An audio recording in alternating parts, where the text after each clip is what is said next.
1997년 유네스코 세계문화유산으로 등재된 수원화성. 그런데 사람들은 하나의 중요한 사실을 모르고 있다. 수원화성이 세계문화유산 가운데 유일하게 원본이 아닌 것으로 등재되어 있다는 것이다. 1975년 이후 시작된 보건공사의 결과물인 현재 수원화성이 세계문화유산으로 등재된 이유는 무엇일까? 그 이유는 바로 조선시대 수원화성의 축조를 기록한 화성 성역의궤의 기술적 정밀함 때문이다. 수원화성은 화성 성역의궤에 의해 정밀하게 복원되었고, 감히 이런 복제품으로 세계문화유산 등재를 신청했다고 분노하던 유네스코 심사관들도 화성 성역의궤를 살펴본 후 수긍하고 등재를 허락했다고 한다. 정조의 지시로 단 2년 만에 제작된 수원화성은 당시의 기술 수준을 생각해 볼 때 놀라운 일인 것이 분명하다.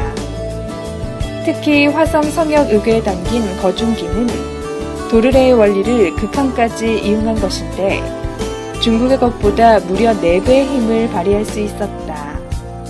이러한 일이 가능했던 것은 치밀하고 실용적인 계획과 기술이 적용되었기에 가능했던 것이고, 수원화성 축조와 거중기의 제작, 그 모든 증축 계획의 중심에 18세기 실학사상을 집대성한 한국 최대의 실학자이자 개혁가 다산 정약용이 있다.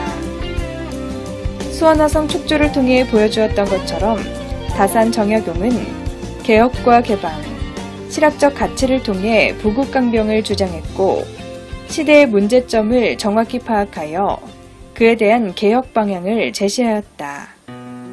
당시 조선의 선비들은 주자학으로 불리는 성리학을 유교적 전통으로 인식했다. 지나친 성리학 편향의 한계가 드러났을 때 다산 정약용은 이러한 한계를 인식하고 실학사상을 자신의 저서에 반영했다. 주자의 성리학이 상당히 훌륭한 학문이긴 한데, 이 학문의 이 가치관도 수명이 있는 것 같아요. 그래 한 5, 600년 되다 보니까 그 본정신이 좀 사라지고 그 찌꺼기 혹은 부정적인 면들이 많이 부각되는 그런 상황이 되어서 그것을 대체하려는 그러한 움직임, 그러한 어떤 이 사상, 이것이 결국은 실학이라고 정의할 수 있는 것이죠. 다산 선생은 그 당시에 이 사회가 너무나 썩어서 부패해서 일초일목, 그러니까 사람뿐만 아니라 초목까지도 병들지 않는 것이 없다고 생각했어요. 그래서 이것을 다시 생기를 불어넣고 살리려면 역시 학문을 통해서 할 수밖에 없다, 이렇게 생각해서 다산 선생님께 60대에 들어서 돌아가실 때까지 한 15년 정도는 스스로 호를 사암이라고 했어요. 그 사가 뭐냐면 기다릴 사자인데, 이 시대에 알아준 사람이 아무도 없어도 후세에 누군가가 내 그 책을 보고 이것이 현실 타개의 가장 적절한 방안이라는 걸 알고, 또 어느 시대에나 그것이 통하는 그러한 이 원리라는 걸 알고 이것을 수용해서 잘 발전시켜 줄 것이다, 이런 기대를 담고 있었기 때문에 그 당시 현실에 대해서, 현실에서는 자기의 그것이 이 응용이 되어서 해결되리라고 보지는 않았습니다.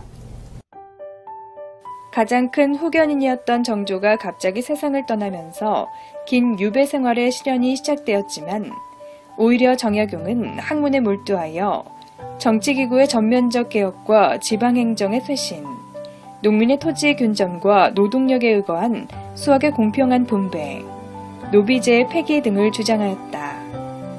그는 저서 경세유표를 통해 통치, 상업, 국방 중심의 도시 건설과 토지개혁을 바탕으로 한 세제, 신분 등 모든 제도를 고치고 가난에서 벗어나기 위해 기술 개발을 해야 한다는 국가 개혁 사상을 집대성하였다.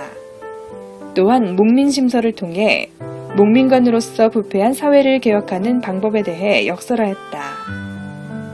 방대한 저작을 통해 최고의 실학자가 된 다산 정약용의 학문적 업적은 경집 232권, 문집 267권 등 499권에 달하며 말년의 저작에 대한 정리에 온 힘을 기울여 503권의 여유당집을 완성하였다. 그러니까 아무리 훌륭한 이 계획이라도 구상이라도 실제 현실적으로 실현될 가능성이 전혀 없는 것들이 많은데, 그런 헛소리를 하지 말고 아주 실제적으로 현실의 효과를 나타내는 현실적인 것을 여기에 착안을 해서 여기에 최선을 다하자는 것이 다선 선생의 이 구국방약이고 평소의 소신이고 이랬었죠. 정약용은 개혁 의지를 집대성했고 개혁의 당위성을 명백히 주장했던 인물이다. 그의 사상에는 빈곤과 착취에 시달리던 민에 대한 애정이 늘 드러난다. 문제를 해결하기 위해 고뇌하고 실천했던 양심적인 지식인 정약용. 그의 정신은 오늘날을 살아가는 우리에게도 여전히 많은 가르침을 주고 있다.